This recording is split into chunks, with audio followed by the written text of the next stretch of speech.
अस्सलाम वालेकुम and welcome to OT films. मैं हैदर अली ओटी। जैसा कि आप सब दोस्तों को पता है कि आजकल पाकिस्तान में बारिशें चल रही हैं, बारिशों का सीज़न है, तो इसलिए आउटडोर रिव्यूज़ को रोक दिया है। तो अब हम इंडोर बात करेंगे।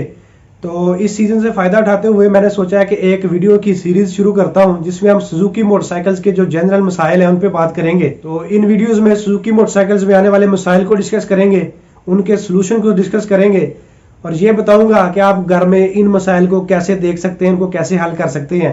तो आज की वीडियो में मैं बात करूंगा कि आप सुबह उठते हैं, बाइक स्टार्ट करते हैं, लेकिन सेल्फ नहीं काम कर रहा। आज की वीडियो में मैं बात करूंगा करंट पे, आपकी बाइक में जो करंट मिस हो जाता है, करंट गायब हो जाता है, उस पर बात करूंगा और साथ में बात करूंगा बैटरी पे। और मुझे उम्मीद है कि आज की वीडियो देखने के बाद आप अपनी बाइक का करंट और बैटरी खुद चेक कर सकेंगे, बैटरी की देखभाल कर सकेंगे, क्योंकि आज की वीडियो में मैं काफ़ी डिटेल से डिस्कस करूंगा करंट को और बैटरी को। तो सबसे पहले बात करते हैं कि आपने सुबह इग्निशन ऑन किया है लेकिन इग्निशन नहीं आया, आपको बाइक में किसी जगह पे भी करंट नहीं मिल रहा, ना तो हॉर्न चल रहा है, ना तो कोई लाइट चल रही है और ना ही सेल्फ काम कर रहा है। तो उसके लिए आपने सबसे पहले ये करना है कि बैटरी के बिल्कुल साथ ही फ्यूज़ लगा है, फ्यूज़ बॉक्स में प्लास्टिक का फ्यूज़ बॉक्स है, उसमें फ्यूज़ लगा है, तो फ्यूज़ को चेक करना है, वो फ्यूज़ फॉल्टी हो सकता है। तो अगर तो फ्यूज़ फॉल्टी है तो आपने 15 एम्पेयर यानी कि सेम रेटिंग के साथ फ्यूज़ को रिप्लेस कर देना है। अगर आप फ्यूज़ रिप्लेस करते हैं, कुछ दिनों के बाद फ्यूज़ दोबारा फॉल्टी हो जाता है, तो इसका मतलब ये है कि आपकी वायरिंग में किसी जगह में भी कोई माइनर सा शॉर्ट सर्किट है, किसी बल्ब में शॉर्ट सर्किट हो सकता है, कोई होल्डर ख़राब हो सकता है या कोई भी मसला हो सकता है, तो वो आपने चेक करवा लेना है। आप सुबह बाइक पे बैठते हैं, सेल्फ लगाते हैं, सेल्फ नहीं लगता, तो आपके लिए परेशानी है। आपको पता है कि GS150 इसकी किक मारना बहुत ही मुश्किल काम है। किक मारने के लिए आपको सुबह खाना खाना पड़ेगा। तो इस मसले को कैसे एड्रेस करना है, इस पे बात करता हूँ। तो आपको पता है कि सेल्फ लगाने के लिए सबसे पहली जो चीज़ है वो बैटरी है। तो सबसे पहले आपने बैटरी चेक करनी है, बैटरी के कनेक्शन चेक कर लें। अगर बैटरी के कनेक्शन लूज हैं तो फिर भी सेल्फ नहीं लगेगा। उसके बाद देखेंगे बैटरी के कनेक्शन जो है, टर्मिनल्स हैं, उन पे कार्बन तो नहीं जमा हुआ। अगर कार्बन जमा हुआ है तो सेल्फ को करंट पूरा नहीं मिलेगा, फिर भी सेल्फ नहीं लगेगा। अगर सेल्फ को करंट पूरा नहीं मिलेगा तो सेल्फ बीच में फंस जाएगा और कर कर की आवाज़ देगा, तो ये निशानी है कि बैटरी का जो करंट है वो कम है, सेल्फ को पूरा करंट नहीं मिल रहा। उसके अलावा आप अपना जो स्विच है सेल्फ वाला, उसको चेक कर सकते हैं। अगर सेल्फ वाला जो स्विच है उसका पॉइंट लूज हो गया है या पॉइंट जल गया है तो वो सप्लाई पास नहीं करेगा। और सीट के नीचे एक कटआउट रिले लगी है बैटरी के बिल्कुल ऊपर, वो सेल्फ के लिए रिले लगी है, उधर से सप्लाई होकर सेल्फ तक जाती है। तो जो सेल्फ वाला स्विच है उससे सप्लाई मिलती है कटआउट रिले के 2 टर्मिनल्स को। अगर कटआउट रिले तक सप्लाई नहीं पहुंच रही तो रिले ऑन नहीं होगी, आपका सेल्फ तब भी नहीं लगेगा। तो कटआउट रिले चेक कर सकते हैं, सेल्फ वाला स्विच चेक कर सकते हैं। अगर सम अप करूं तो बैटरी के कनेक्शन चेक कर सकते हैं आप, कनेक्शन पे कार्बन चेक कर सकते हैं, अपना जो स्विच है सेल्फ लगाने वाला उसको चेक कर सकते हैं। उसके बाद सीट के नीचे कटआउट रिले लगी है, उधर से एक तार, मोटी तार सीधी सेल्फ को जा रही है, उस रिले को चेक कर सकते हैं।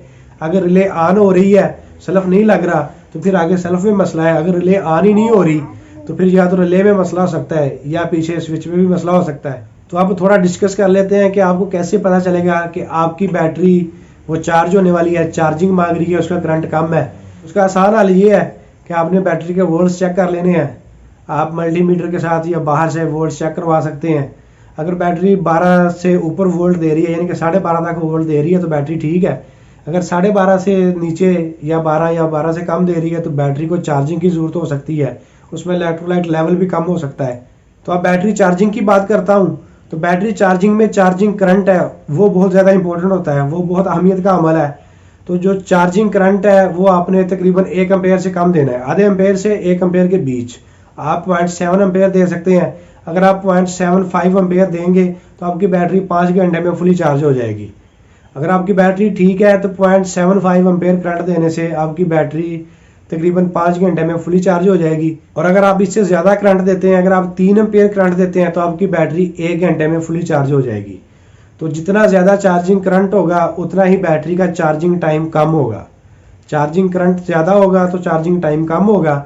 जो मिनिमम चार्जिंग करंट है आप 0.75 एम्पेयर दे सकते हैं, जो मैक्सिमम चार्जिंग करंट है वो आप 3 एम्पेयर दे सकते हैं। तो जैसे बैटरी चार्जिंग पे लगाते हैं तो आप देखेंगे अगर आपकी बैटरी 3 एम्पेयर से ज़्यादा करंट ले रही है तो आपकी बैटरी शॉर्ट हो सकती है, बैटरी में कोई मसला हो सकता है।